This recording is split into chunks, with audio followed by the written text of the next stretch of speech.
Download now. CC Learning app.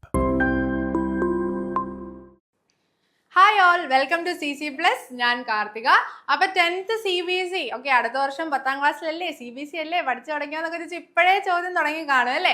അപ്പം 10th CBSE അടുത്ത board exam എഴുതുന്ന കൂട്ടുകാർക്ക് വേണ്ടി ഒരുപാട് കണ്ടന്റ് വീഡിയോസ് ആണ് നമ്മുടെ CC പ്ലസിന്റെ പേജിൽ അവൈലബിൾ ആയിട്ടുള്ളത്. സോ ഇന്ന് നമ്മൾ റെസ്പിറേഷൻ ആണ് പഠിക്കാൻ പോകുന്നത്. നിങ്ങൾ തമ്മിലൊക്കെ കണ്ടു കാണും. പക്ഷെ അതിനു മുന്നേ ഈ അവധിക്കാലം നിങ്ങളുടെ നിങ്ങളുടെ അനിയന്മാരോ അനിയത്തിമാരോ അങ്ങനെ ആർക്കെങ്കിലും ഒക്കെ മലയാളം എഴുതാനും വായിക്കാനോ ഒക്കെ ബുദ്ധിമുട്ടുണ്ട് എന്നുണ്ടെങ്കിൽ അവർക്കായിട്ട് നമ്മുടെ CC പ്ലസിൽ കളറി ബാച്ചസ്, അത് ഏത് ലാംഗ്വേജ് ആയാലും, അതായത് ഇംഗ്ലീഷോ ഹിന്ദിയോ, ഇനിയിപ്പോ നിങ്ങൾക്ക് അറിയത്തില്ലേ, ഒന്നും പേടിക്കാനില്ല, പ്രായത്തിന്റെ പ്രശ്നം ഒന്നുമില്ല. ഇവിടെ നമ്മുടെ CC പ്ലസിൽ അവധിക്കാലം നമുക്ക് എൻജോയ് ചെയ്ത് പഠിക്കാൻ പാകത്തിനുള്ള ഒരുപാട് കോഴ്സസ് ആണുള്ളത്. അതിൽ ഏറ്റവും ഇമ്പോർട്ടന്റ് ആയിട്ടുള്ളത് കളറി ബാച്ചസ് ആണ്.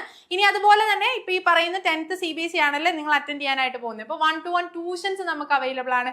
ഏത് സബ്ജക്ട്സിലാണോ നിങ്ങൾ പുറകിൽ നിൽക്കുന്നത്, ഇപ്പൊ ഈ വീഡിയോ കാണുമ്പോൾ നിങ്ങൾക്ക് മനസ്സിലാവും എങ്ങനെയാണ് നമ്മുടെ CC പ്ലസിലെ ഫാക്കൽറ്റീസ് നിങ്ങളെ പഠിപ്പിക്കുന്നത്. കാര്യങ്ങൾ വളരെ കൺസൈസ് ആയിട്ട് വളരെ ക്ലിയർ ആയിട്ടാണ് നമ്മൾ പറഞ്ഞു തരുന്നത്. അപ്പൊ ഇവിടെ നോക്കിക്കേ, ഇതുപോലെ ഞങ്ങൾ പറയുന്നത് കേട്ട് പഠിച്ച് അവരുടെ ലക്ഷ്യത്തിലെത്തിയ കൂട്ടുകാരുടെ പിക്ചറാണ് നിങ്ങളത് ഈ പുറകിൽ കാണുന്നത്. നമ്മുടെ നവോദയയുടെ റിസൾട്ട് വന്നു. ഇനി അടുത്ത നോക്കിക്കേ, സൈനിക് സ്കൂൾ ഉണ്ട്, അതിന്റെ റിസൾട്ട് വന്നു. ഏകദേശം എനിക്ക് തോന്നുന്നു 200, 250, 300ഓളം റിസൾട്ടുകളാണ് നവോദയക്കും സൈനികനും ഒക്കെ കൂടി നമുക്ക് വന്നിരിക്കുന്നത്. അത്രയും കൂട്ടുകാർ നമ്മുടെ ഇവിടെ പഠിച്ച് അവരുടെ ലക്ഷ്യത്തിൽ എത്തിയിട്ടുണ്ട്, നവോദയയിൽ എത്തിയിട്ടുണ്ട്, സൈനിക് സ്കൂളിൽ എത്തിയിട്ടുണ്ട്. നമ്മുടെ ലക്ഷ്യം ഇനി എന്താ? ഓക്കെ, 10th CBSE അല്ലേ, അടുത്ത ബോർഡ് എക്സാം A1 നേടുക എന്നുള്ളത് ഒറ്റ ഒരു ലക്ഷ്യം മാത്രമേ നമുക്കിനിയുള്ളൂ. അങ്ങനെയാണെങ്കിൽ ഒരു 5 മിനിറ്റിൽ നമുക്ക് എന്ത് പഠിച്ചേക്കാം? റെസ്പിറേഷൻ പഠിച്ചേക്കാം അല്ലേ. ഓക്കെ, ഒരു 5 മിനിറ്റിൽ റെസ്പിറേഷൻ എങ്ങനെ പഠിക്കാം? 5 മിനിറ്റിലൊക്കെ റെസ്പിറേഷൻ പഠിക്കാൻ പറ്റുമോ മിസ്സേ?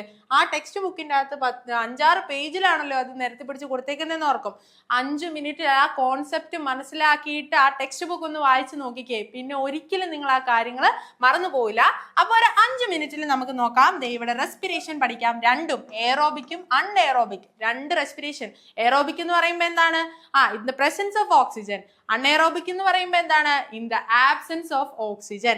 അങ്ങനെയാണ് 5 മിനിറ്റിൽ പഠിച്ചാലോ? നോക്കാം എങ്ങനെയാണ് 5 മിനിറ്റ് നമ്മൾ റെസ്പിറേഷൻ പഠിക്കാൻ പോകുന്നത്. സ്ക്രീനിലോട്ട് നോക്കിക്കോ, ഇങ്ങനെയാണ് നമ്മൾ പഠിക്കാനായിട്ട് പോകുന്നത്. ടെക്സ്റ്റ് ബുക്കിലെ പോലെ വാസ്റ്റ് ആയിട്ട് കാര്യങ്ങൾ എഴുതി വച്ചിരിക്കുകയല്ല, വളരെ കൺസൈസ് ആയിട്ട് കോൺസെപ്റ്റ് എന്താണെന്ന് നമ്മൾ പറയാൻ പോകുന്നത്. അതിനുശേഷം ടെക്സ്റ്റ് ബുക്ക് വായിക്കും. നമ്മൾ ടെക്സ്റ്റ് ബുക്ക് വായിച്ചിട്ട് ക്വസ്റ്റ്യൻസ് പ്രാക്ടീസ് ചെയ്തോ, ഒന്നും പേടിക്കാനില്ല, A1 നിങ്ങൾക്ക് ഉറപ്പാ. അപ്പൊ ഇവിടെ നോക്കിക്കേ, ഗ്ലൂക്കോസ് എന്ന് കൊടുത്തിട്ടുണ്ട് ആദ്യം അല്ലേ. ഈ ഗ്ലൂക്കോസിനെ എന്ത് ചെയ്യാ? ഇവിടെ ഗ്ലൂക്കോസ് C6H12O6 ആണ് ഗ്ലൂക്കോസ്, അതൊക്കെ നിങ്ങൾക്ക് അറിയായിരിക്കും. ഓക്കെ, അപ്പൊ ഈ ഗ്ലൂക്കോസിനെ നമ്മൾ സെല്ലിന്റെ ഉള്ളിലെ സൈറ്റോപ്ലാസത്തിൽ വെച്ച് പൈറൂവിക് ആസിഡ് പ്ലസ് എനർജി അല്ലെ പൈറൂവിക് ആസിഡ് ആക്കി മാറ്റും. ഇവിടെ ശ്രദ്ധിച്ചാൽ നിങ്ങൾക്ക് അറിയാം, C6 എന്നാണല്ലേ കൊടുത്തേക്കുന്നത്. അതായത് ഗ്ലൂക്കോസ് ഒരു 6 കാർബൺ കോമ്പൗണ്ട് ആണ്. ഗ്ലൂക്കോസ് എന്ന് പറയുന്നത് ഒരു 6 കാർബൺ കോമ്പൗണ്ട് ആണ്. ഈ ഗ്ലൂക്കോസിനെ നമ്മൾ എന്താക്കി മാറ്റും? ഒരു 3 കാർബൺ കോമ്പൗണ്ട് ആയിട്ടുള്ള പൈറുവിക് ആസിഡ് അല്ലെങ്കിൽ പൈറുവേറ്റ് ആക്കി മാറ്റും. അങ്ങനെ ഗ്ലൂക്കോസിനെ പൈറുവേറ്റ് ആക്കി മാറ്റുന്ന പ്രോസസ്സിനെ നമ്മൾ വിളിക്കുന്ന പേരാണ് ഗ്ലൈക്കോളിസിസ്. കണ്ടോ, ഇവിടെ കൊടുത്തിട്ടുണ്ട്. അപ്പൊ ഗ്ലൈക്കോളിസിസ് നടക്കുന്ന എവിടെ വെച്ചിട്ടാണ്? സൈറ്റോപ്ലാസത്തിൽ വെച്ചിട്ടാണെന്നുള്ള ഓർക്കുക. ഇനി നോക്കിക്കോ, ഇതിൽ എവിടെയാ മിസ് ഈ എയറോബിക്കോ അൺഎയറോബിക്കോ ഒക്കെ വരുന്നത്? നോക്കിക്കോ, ഇനി ഈ പൈറുവിക് ആസിഡിനെയാണ് അല്ലെങ്കിൽ പൈറുവേറ്റിനെയാണ് നമ്മൾ എനർജി ആക്കി മാറ്റാനായിട്ട് പോകുന്നത്. അപ്പം അതെങ്ങനെയൊക്കെ നടക്കാം. അവിടെയാണ് ഓക്സിജന്റെ പ്രസൻസും ആബ്സെൻസും വരുന്നത്. In the presence of oxygen എവിടെ നടക്കുന്നത്? ഇവിടെ നോക്കിക്കേ, in the presence of oxygen, അതായത് സെല്ലിന്റെ മൈറ്റോകോൺട്രിയയുടെ ഉള്ളിൽ വെച്ച് നമ്മുടെ റെസ്പിറേഷൻ എന്ന് പറയുന്ന പ്രോസസ്സ് ഇത് തന്നെയാണ്. അതായത് മൈറ്റോകോൺട്രിയയുടെ ഉള്ളിൽ വെച്ചിട്ട് ഓക്സിജന്റെ പ്രസൻസിൽ ഈ ഗ്ലൈക്കോളിസിസ് നടന്നുണ്ടായ പൈറുവേറ്റിനെ എന്താക്കി മാറ്റും? കാർബൺ ഡൈ ഓക്സൈഡും വാട്ടറും എനർജിയും ആക്കി മാറ്റും. ഓക്കെ, മനസ്സിലായോ?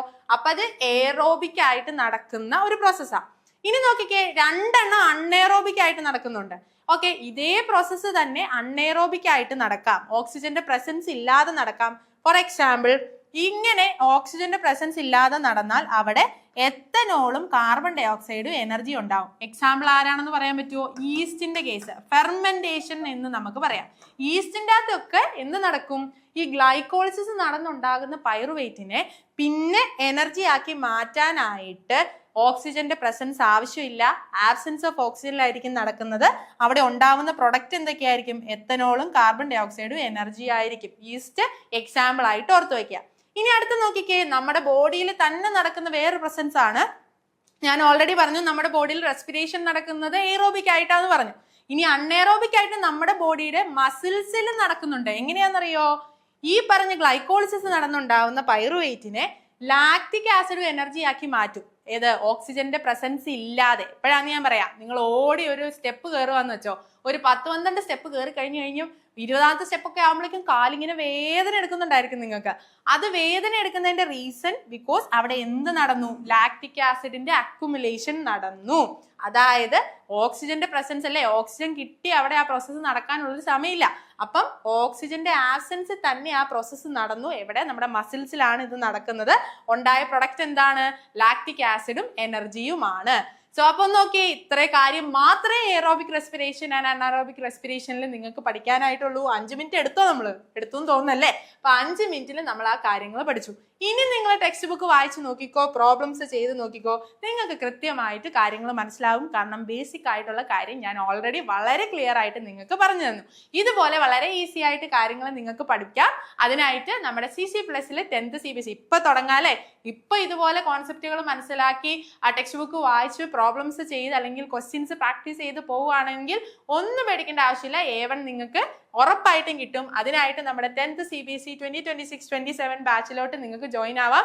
അഡ്മിഷൻസ് ഇവിടെ ഓപ്പൺ ആണ്. സ്ക്രീനിൽ കാണുന്ന നമ്പറിൽ ഒന്ന് വിളിച്ചു നോക്കാം. ഇല്ല, നമ്മുടെ ഫ്രീ സ്റ്റഡി ഗ്രൂപ്പ് ഇവിടെ ഉണ്ട്, അതിലോട്ട് ജോയിൻ ചെയ്തോ. ഇനി നിങ്ങൾക്ക് ഈ വീഡിയോ കിട്ടി, നിങ്ങളിത് കണ്ടു, നിങ്ങൾക്ക് കാര്യം മനസ്സിലായി, അവിടെ നിർത്തരുത് കേട്ടോ. നിങ്ങളുടെ ഫ്രണ്ട്സിനെല്ലാം അയച്ചു കൊടുക്കുക, അവരും പഠിക്കട്ടെ. നമുക്ക് CC+നൊപ്പം ഒരുമിച്ച് പഠിച്ച് ഈ വരുന്ന 10th CBSE ബോർഡ് എക്സാമിന് A1 ഉറപ്പായിട്ടും മേടിച്ചേക്കാം. അപ്പൊ അടുത്ത വീഡിയോയിൽ കാണുന്നവരേക്കും ബൈ ഫ്രം CC+.